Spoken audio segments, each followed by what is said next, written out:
Today, UK inflation eases, but thanks mainly to base effects.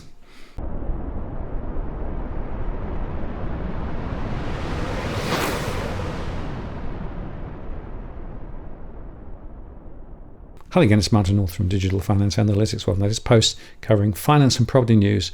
Well, the UK inflation number tumbled to the lowest level in 2 years, prompting investors perhaps to firm up bets that the Bank of England will be able to cut rates early next year. But of course, it's all about the base effects. In other words, a year ago, inflation was very high thanks mainly to energy costs.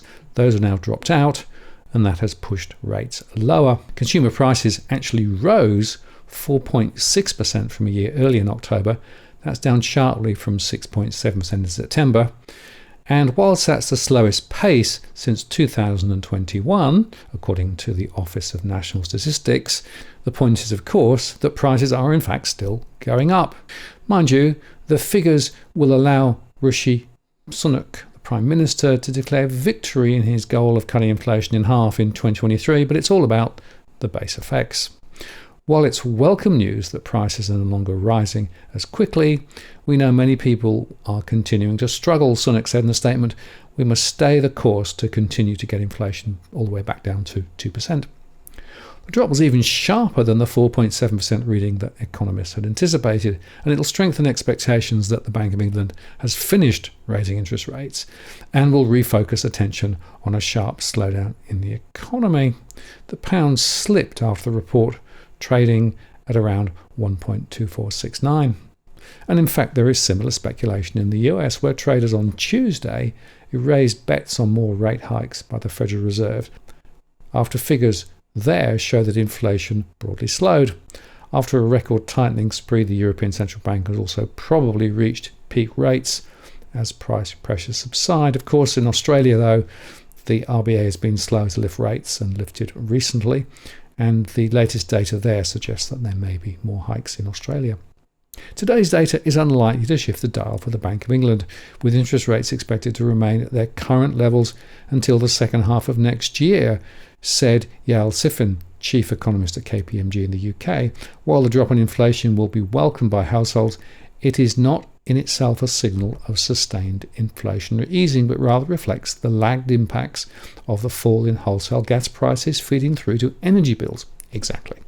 Sunak made slashing inflation a priority in the wake of a 10.7% increase in prices in the final quarter of last year, and it remains a little more than double the Bank of England's 2% target.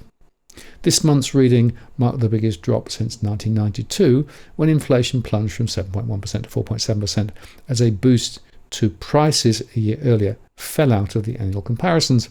The surge in prices stemmed from the then Chancellor of the Exchequer, Norman Lamont's 1991 budget, which included an increase in VAT and numerous duties.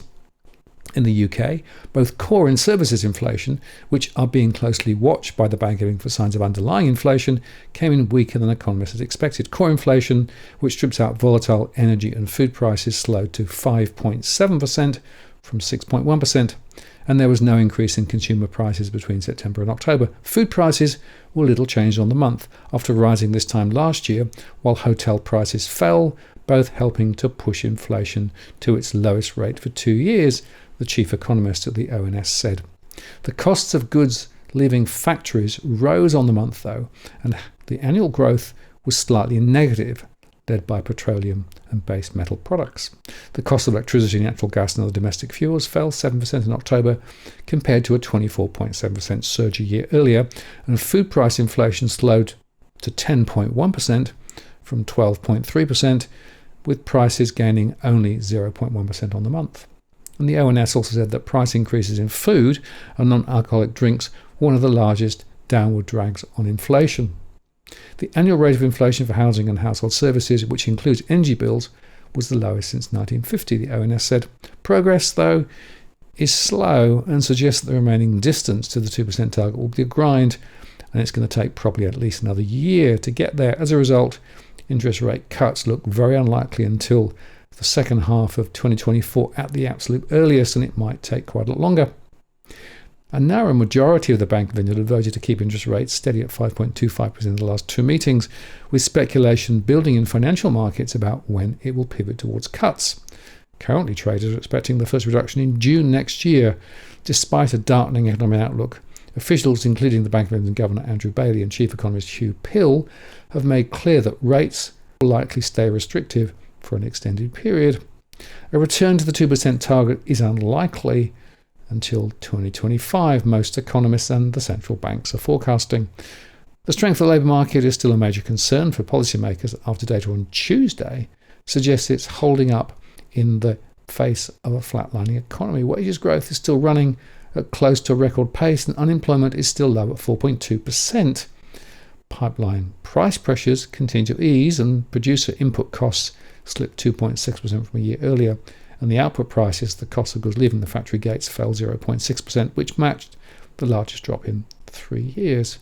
So you can see here that all is not well in the UK economy, and although the headline inflation number is coming down thanks essentially to the base effects a year ago dropping out, the underlying data is still looking pretty sick. And households continue to struggle, and it's worth just dwelling again on the rising costs of food, which continue to grind higher.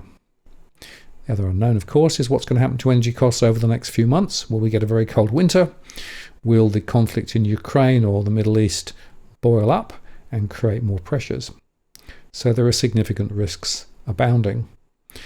And frankly, the expectation of the Bank of England cutting interest rates in the first half of next year should be written down to zero, and probably not much through to the end of next year. Therefore, interest rates will be higher for longer, and that will put more pressure on many households, particularly those with big mortgages, despite the fact I noted today that a couple of lenders have actually now dropped some of their new mortgage rate offers down a little, trying to stoke a rather slow housing market. I'm Martin North from Digital Finance Analytics. Many thanks for watching, and I'll see you again next time.